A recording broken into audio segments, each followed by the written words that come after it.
Morning बच्चों। जैसा कि आप लोग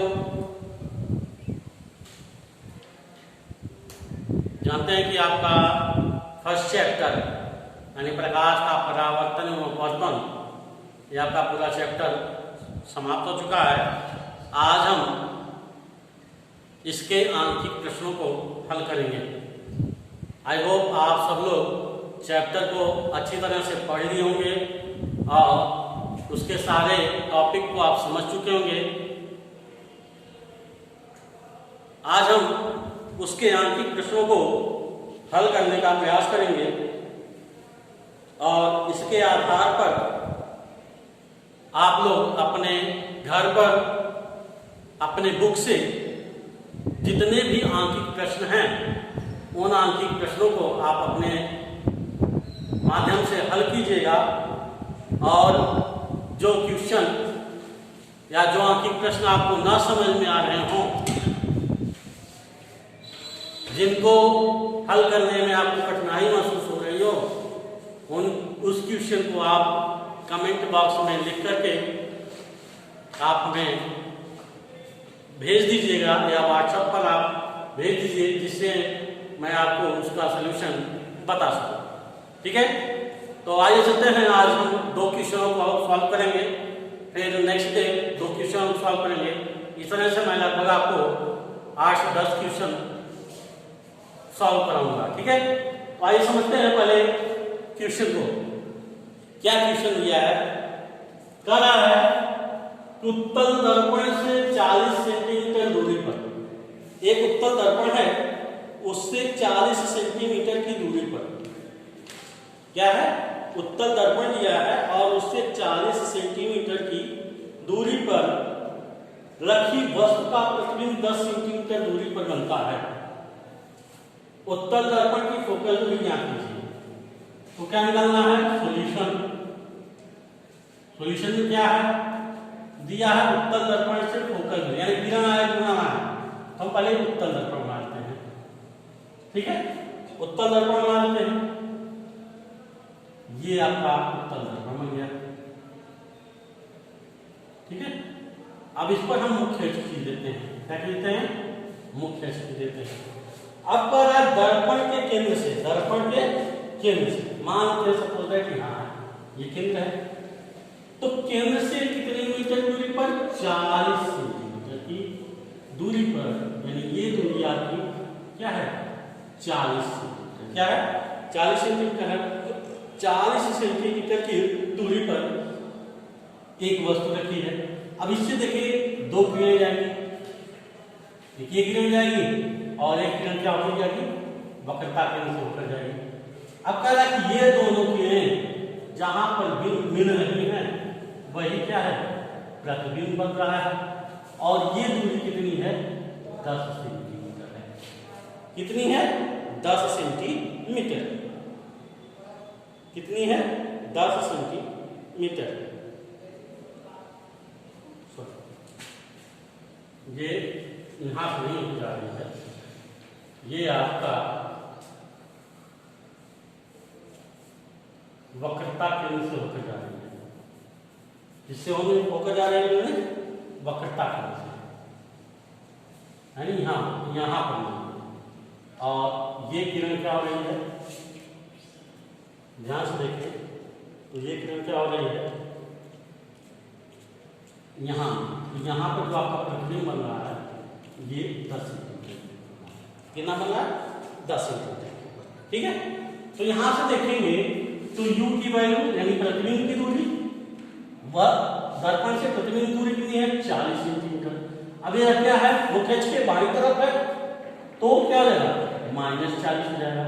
v प्रतिबिंब दूरी क्या है? 10 सेंटीमीटर। यह क्या है? दाईं तरफ है तो यह क्या हो जाएगा? 10 सेंटीमीटर पॉजिटिव हो जाएगा। अब हमें निकालना क्या है? f का मान निकालना है। u दिया है, v दिया है, तो f का मान निकालना है।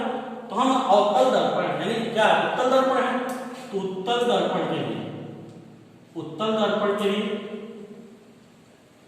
लिए फोकस का सूत्र हमने आपको बताया था 1/f = 1/v + 1/e।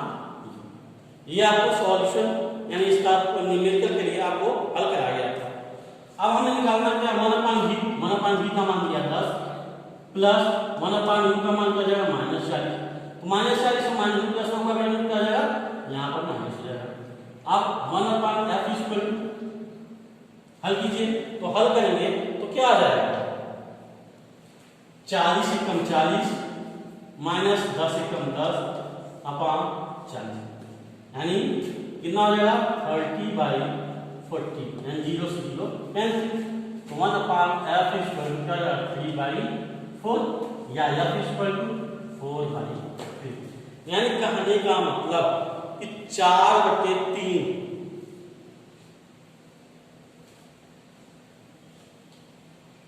सॉरी ये 400 होगा, ये 400 आपका होगा, एक सुना से सुना कैसे, यानी 40/3 फोकस में कितनी हो जाएगी 40/3। अब 3 से भाग देंगे तो 1339.33 सेंटीमीटर, यानी फोकस में आपकी कितनी आएगी 13.33 सेंटीमीटर, कितना लगा 13.33 सेंटीमीटर। ये आपका पहला सॉल्यूशन हो गया। अब देखिए दूसरा सॉल्यूशन हम करते हैं, यहीं पर दूसरा सॉल्यूशन भी हल करते हैं। सॉल्यूशन नंबर 2 क्या क्या दिया है ध्यान देखते हैं। कह रहा है कि किसी अवतल दर्पण की वक्रता त्रिज्या 20 सेंटीमीटर, यानी r का मान कितना दिया है 20 सेंटीमीटर। कितना दिया है, r का मान 20 सेंटीमीटर दिया है। अब आगे क्या कर रहा है, वक्रता त्रिज्या 20 सेंटीमीटर है। अब कह रहा है किसी वस्तु को दर्पण से कितनी दूरी पर रखा जाए, यानी u का मान पूछ रहा है, u का मान पूछ रहा है, तो रखा जाए कि उसका दोगुने आकार का वस्तु प्रतिबिंब बने, यानी आवर्धन क्षमता, यानी m बराबर क्या दिया आपका m -v/u कितना दिया है दोगुना, तो यहाँ से -20/2u हो जाएगा, यानी v की वैल्यू 2u के बराबर हो जाएगी। वास्तव में दोगुने यानी -2 हो जाएगा, ये हो जाएगा v की वैल्यू 2u के बराबर हो जाएगी। अब हमें निकालना क्या है, u की वैल्यू निकालना है। v हमारा पता चल गया, u की वैल्यू निकालना है। अब फार्मूला क्या होता है 1/f = 1/v + 1/u। 1/f = क्या था 1/v + 1/u। अब 1/v की वैल्यू कितनी है 2u है, 2u + 1/u। अब देखेंगे तो u क्या आ जाएगा कॉमन हो जाएगा, यानी 1/u कॉमन हो जाएगा। u आपका 2u या तो 2u कॉमन ले सकते हैं, तो यहां से हम देखेंगे क्या हो जाएगा, यहां से 1/u कॉमन ले लिया, बचा क्या 1/2 + 1, यानी इसको लिख सकते हैं 1/2 + 1 3/2u, क्या हो जाएगा 1/f। अब अगर 1/f = 3/2u है तो यहां से f = क्या हो जाएगा 2u/3, f = क्या हो जाएगा 2u/3। अब हमें कह रहा है कि u की वैल्यू क्या कर रहा है, u की वैल्यू निकालना क्या है हमें, क्या है क्वेश्चन, कह रहा किसी अवतल दर्पण में वक्रता त्रिज्या 20 सेंटीमीटर, यानी यह r का मान दिया है। जब r का मान दिया है तो f का मान क्या होगा, r = क्या होता 1/f, r = क्या होता 1/f। तो यहां से हम 1/f का मान रखते हैं, क्या रखते हैं 1/f का मान रखते हैं। जब 1/f का मान रखेंगे तो क्या हो जाएगा 20 = 3/2u, या 2u = हो जाएगा 3/20, 3/20, 2u = कितना हो जाएगा 3/20, ठीक है 3/20। लेकिन यहां पर क्या है r = 20 सेंटीमीटर है, तो 3 मतलब 3/20 है, तो यहां पर 3 की जगह क्या हो जाएगा 30 सेंटीमीटर हो जाएगा, क्या हो जाएगा 30 सेंटीमीटर।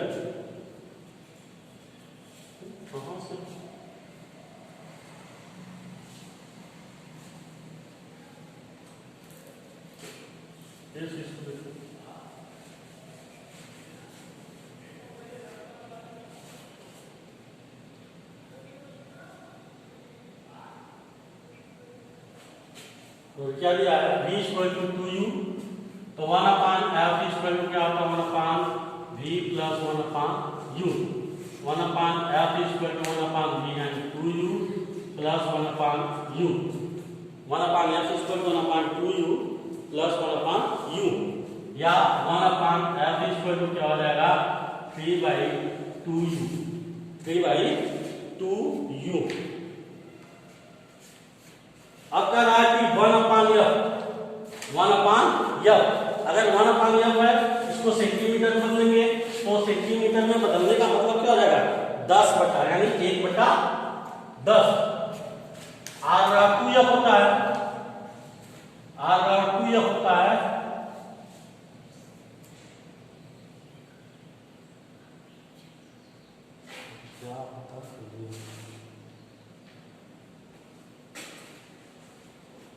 यहाँ क्या होता है f इक्वल टू r/2 होता है, तो आज ना 20/2 यानी 10 सेंटीमीटर।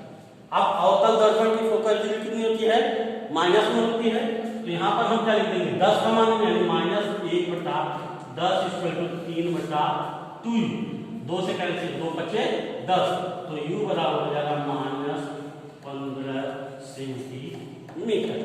यानी दर्पण की जो वस्तु की प्रतिबिंब वस्तु की दूरी होगी वह क्या हुई 15 सेंटीमीटर होगी। किधर मतलब मुख्य अक्ष से बाएं तरफ, क्यों माइनस आया है इसलिए मुख्य अक्ष से बाएं तरफ होगा, तो ये वैल्यू आ गई आपकी 15 सेंटीमीटर। ठीक है, आई होप आप इस चीज को समझ चुके होंगे। जो ना समझ आओ फिर से आप क्वेश्चन यानी कमेंट में आप कमेंट करके उसको पूछ सकते हैं। आज के लिए बस इतना ही, धन्यवाद।